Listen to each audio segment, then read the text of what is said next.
In the latest series of atmospheric river storms, soaked California brought another dulge of rain to the already saturated state.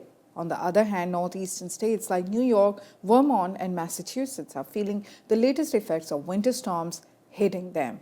We have more about the recent updates. 9 atmospheric rivers lashed California in rapid succession from late December through mid-January, triggering widespread flooding, levee failures, mudslides, and punishing surf. Along California's coast and lower inland areas, the heavy rain and melting alpine snow are triggering a renewed threat of flooding from rain-swollen rivers and streams. And the latest storm yesterday was the 11th atmospheric river of the season, when emergency crews are scrambling to patch the Pajaro River's eastern levee with rocks and fill in Monterey County.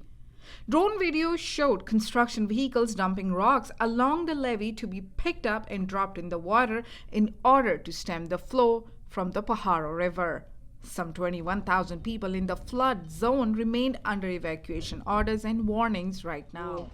But maybe today is almost empty.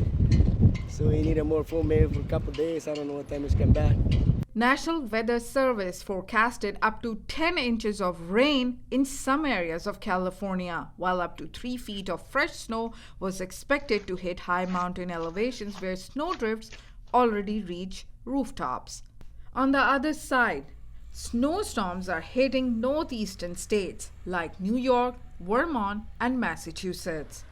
In the northeast and New England, a nor'easter storm has already accumulated 20 inches of snow in the Berkshires. In western Massachusetts and northwestern Connecticut, and 8 inches had fallen in Albany, New York, and as much as 2 more feet of snow was received just last night. As many as 267,000 homes and businesses are without power in the Northeast, including New York, Massachusetts, New Hampshire, Vermont, and Connecticut.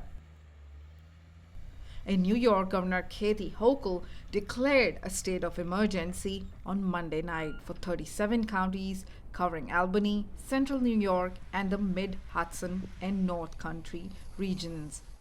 We are going to be declaring a state of emergency beginning at 8 p.m. tonight. This is how we can amplify the message that this is serious, but also allows us to deploy resources and take extraordinary measures to protect the safety of our residents and their properties. Heavy snow could fall at a rate of 2 inches per hour in some areas of upstate New York, with high winds making travel impossible. Reporting from NTV America.